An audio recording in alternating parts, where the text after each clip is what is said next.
Salve, salve, habitantes da Gibisfera! Tudo bem com vocês? Primeiramente, eu gostaria de desejar um excelente 2021 para todos nós. Que seja melhor que 2020, mas que uma coisa não mude. Que nós possamos ler a maior quantidade possível de quadrinhos, debater, discutir, enfim, manter essa cena, essa Gibisfera movimentada. Gente, eu estou com muitos planos legais de fazer séries longas aqui, debater um montão de temas, trazer a confecção de quadrinhos do zero também, ensinar um pouco de roteiro, de RAF, de narrativa, arte final, produção independente. Eu quero trazer muito conteúdo diferenciado aqui para vocês. Então você inscrito que chegou agora, seja muito bem-vindo. Os comentários, aqui a casa é sua, a casa é de vocês. Eu sempre estou conversando com a galera que está conversando aqui, que está comentando. Lá no Instagram também do Conta ao Traço, estou sempre respondendo da galera. Eu tenho até alguns inscritos aqui no WhatsApp, para vocês terem uma noção. O canal é pequenininho, mas os planos são grandes para 2021. Então, stay tuned, fique sintonizado aí e acompanhe o nosso trabalho. Eu ainda não lancei o vídeo de melhores de 2020, porque falta ler o segundo volume de Recada Adolf e o terceiro de Satsuma Gishiden. Então, spoiler! Eles constarão na minha lista de melhores do ano, por óbvio, né? Como está constando na maioria das listas aí. E outro quadrinho que também figurará nessa lista é o Busca Vidas, escrito pelo Trilo e desenhado pelo Breccia, lançado em novembro, creio eu, do ano passado, pela editora Comic Zone do meu amigo Tiago Ferreira. O Tiago é o responsável, pelo menos eu acredito a ele, não só ele, né, mas assim, ele é um dos artífices, um dos personagens dessa nova onda de quadrinhos, de resgate de quadrinhos hermanos aqui no Brasil. E a gente está conhecendo obras-primas que nunca foram lançadas e eu estou sendo muito grato às editoras que estão trazendo esse material de altíssima qualidade. Gente, aqui o que eu tenho a ressaltar, o que mais me impactou, o que mais me mexeu comigo é justamente a arte do Breccia. O canal do Ministério dos Quadrinhos, o Alessandro, que eu respeito pra caramba, eu gosto demais, acompanho muito, me inspiro nele. E ele também colocou nos melhores quadrinhos do ano, o Busca Vidas, mas ele disse que não curtiu um pouco a arte, teve um pouco de reserva. Já eu, o contrário, para mim a arte ficou muito acima da questão do roteiro aqui. E eu vou explicar tintim por tintim porque você deve adquirir essa obra magnífica. Isso aqui é um pedacinho de ouro, um pequeno tesouro da minha coleção. Logo no início do ano, eu confesso a vocês que eu descobri o Alberto Breccia apenas em 2020, através desse outro quadrinho fenomenal, o Eternauta 1969, também da Comic Zone, que eu não sei por que não tem vídeo aqui no canal, eu preciso fazer. E quando eu vi a arte desse cara aqui, olha só, gente, eu simplesmente caiu minha cara, caiu meu queixo, caiu minha boca.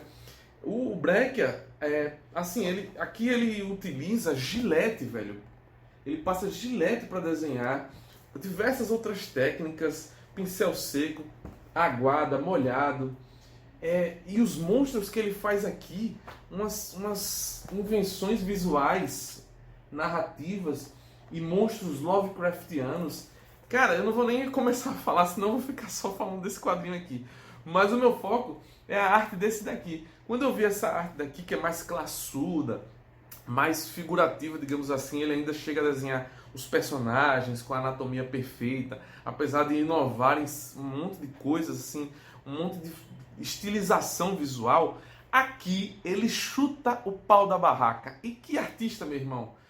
Cara, o Breccia passou assim de desconhecido para mim, para figurar no top 3, se não o maior desenhista de quadrinhos que eu já li, que eu já tive a oportunidade de conhecer o trabalho. E eu quero agora ter tudo dele.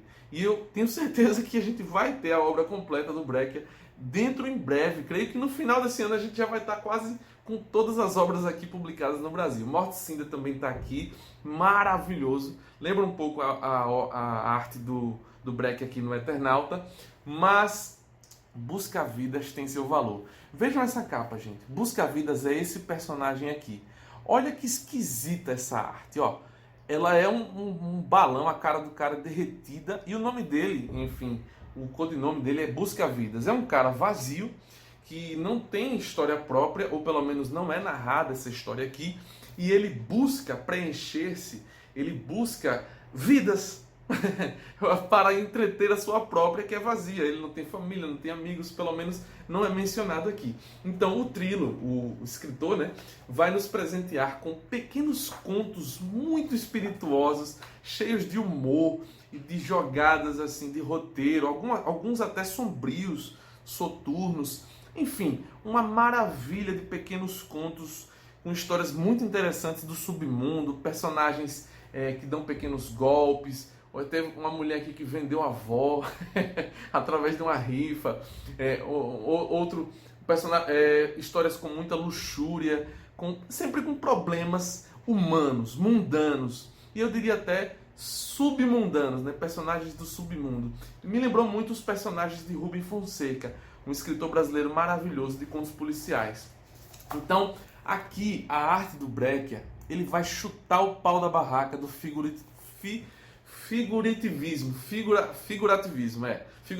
ou seja, ele não está se importando com anatomia, com, sei lá, proporção, com perspectiva, nada disso. Ele vai simplesmente deixar uma estilização radical, uma estilização extrema, através do alto contraste preto e claro, né?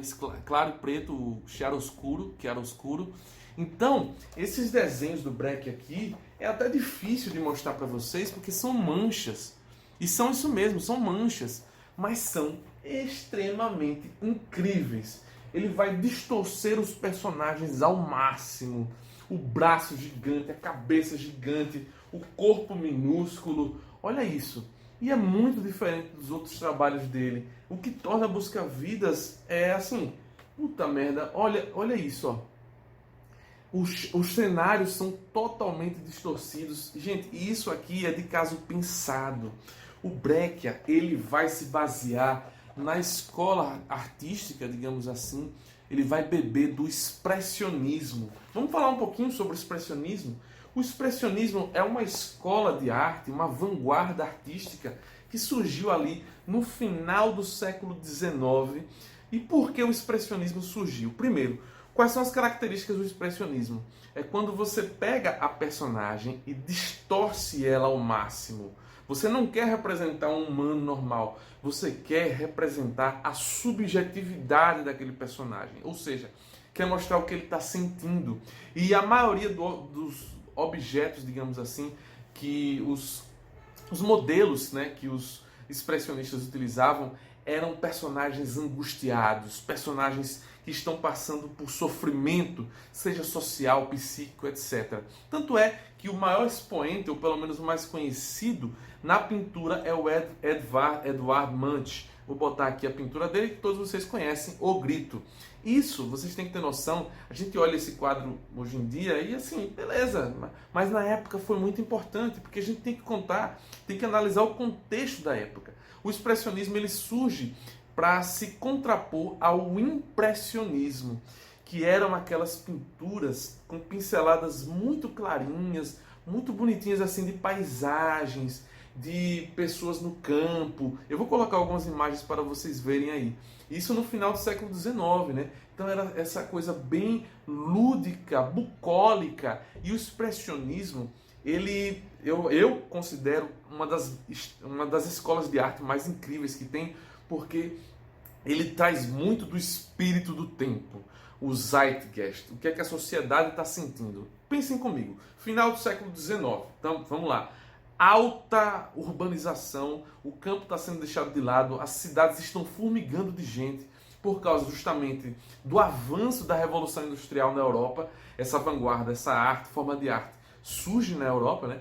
Então você tem aqui todos os problemas que foram trazidos com essa urbanização, com essa alta industrialização, e as pessoas começaram a sofrer nas cidades. Veja, a Revolução Industrial, ela trouxe progresso? Trouxe, mas ela também trouxe um lado obscuro para a sociedade, né? Muita desigualdade social, muita angústia, sofrimento de classe, e a arte expressionista, ela traz isso para a gente, né? Lá no início do século XX, e O século XX é a era dos extremos, né? Como diria o historiador Eric Hobsbawm. Então, o expressionismo é uma arte extrema. A gente vai sair lá do parnasianismo, do classicismo, daquelas pinturas altamente renascentistas que retratam, né, as pessoas de forma figurativa, como se fossem retratos. Porque no final do século XIX, gente, final não, meados, né, vai surgir a fotografia, vai surgir o cinema. Então qual é o sentido de você pintar as coisas exatamente como elas são? Fazer um retrato, né, colocar um... Por isso que eu não gosto muito de desenho realista, por causa disso. Não faz sentido, é melhor tirar uma foto, é melhor fazer uma filmagem.